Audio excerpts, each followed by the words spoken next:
I swear to God, if I have not convinced you guys already that ESPN is completely useless, if I have not convinced you already, there is no such thing as journalism at the worldwide leader in woke. If I have not convinced you guys ESPN is nothing but blatant propaganda, I hope you will be convinced by the end of this video. Last night, we talked about the bleak future of ESPN. I once again predicted the network would be extinct by the year 2030. In that video last night, I discussed the future of ESPN purely from a business and financial perspective. Not one time did I mention the constant propaganda aired on the network. But the constant propaganda, the constant virtue signaling, the constant lying, treating viewers like we are stupid, those are the primary reasons ESPN is no longer culturally relevant. This morning, we talked about the public flogging that Skip Bayless is taking over a tweet that was misunderstood by the illiterates. Clearly, students at Woke U are not being taught how to read. What Skip Bayless said is nowhere near as disgusting, nowhere near as vile, when compared to what Bart Scott said this morning on Woke Take. Bart Scott is actually kind of a rarity at ESPN. He holds the job as an NFL analyst and actually played 10 years in the league. In other words, he's actually qualified to be an NFL analyst. He didn't land this job by sending a love letter to ESPN, talking about how he bonded with his emotional support shovel watching the Seattle Seahawks. Those kinds of tactics, they're reserved for shitfucks like Mina Kimes and Sarah Spain. Two people scientists are currently studying to determine exactly what purpose they serve. Bart Scott got this job the right way, through hard work. After playing in the NFL for over a decade, you would think Bart Scott would know a thing or two about tackling. I mean, this guy was an inside linebacker. He was one of the leaders of those elite Jets defenses under Rex Ryan. Those same defenses that was so elite, they carried the butt fumble to back-to-back AFC championship games. If anyone at ESPN understood the nuances of tackling, you would think it would be Bart Scott. But just like all the other shitfucks who are exposed to the absolute filth at this network, Bart Scott has become infected with the fungus. ESPN's kind of like Washington, D.C. You arrive in Bristol as a common sense thinker. Within 12 months of exposure, you transition from toxic masculinity to a birthing person who is upset at the overturning of Roe versus Wade because his boyfriend won't be able to get that acorn aborted. With everything that happened last night, the one person who's kind of being overlooked a little bit here, Tee Higgins. Tee Higgins was the receiver Damar Hamlin tackled before going into cardiac arrest. Even though all of us know this was not Tee Higgins' fault, we all know that. Still, I imagine it is extremely difficult for him not to blame himself. No one wants to live with that kind of guilt. If any of us were in a similar situation, we would probably blame ourselves too. The last thing Tee Higgins needs right now is a former NFL player, current NFL analyst, placing all the blame on him. But that is exactly what Bart Scott did this morning on Woke Take. This is what ESPN calls NFL analysis. Watch it for yourself. Unintentionally, what exactly did Tee Higgins do last night to Hamlin? Well, right before the tackle, he lowers his helmet and he kind of throws his body into his chest. He's standing up because he's thinking he's got to chase Tee Higgins at an angle to make a tackle. So he didn't expect Tee Higgins to launch his body back into him.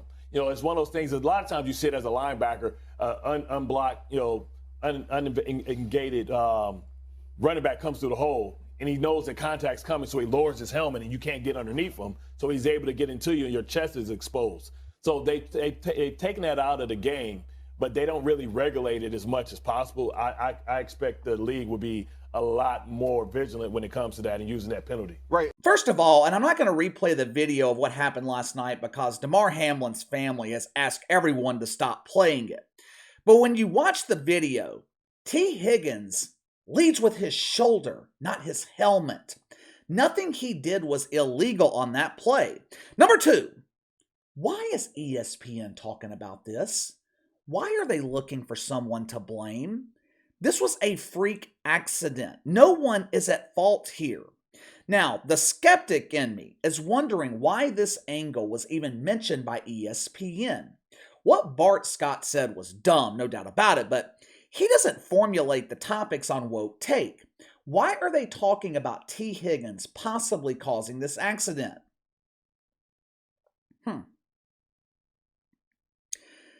This is just a thought. I'm not saying this is the reason. This is just a thought, but I have become so skeptical of ESPN. I have become so jaded and untrusting of everything that comes out of this network.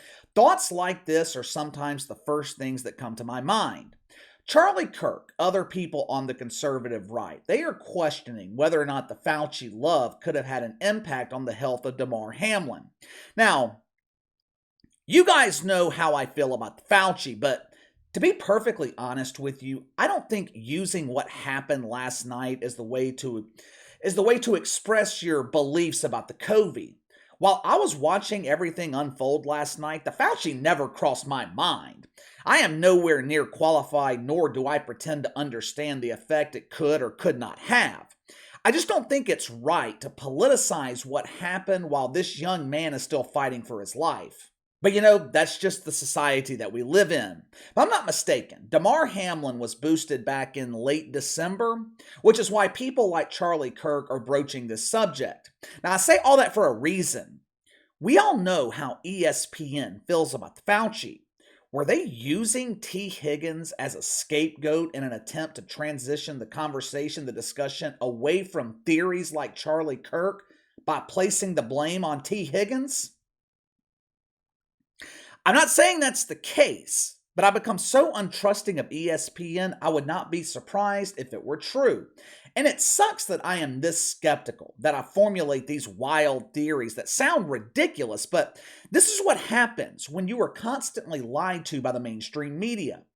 My thing is, where's all the fake outrage here?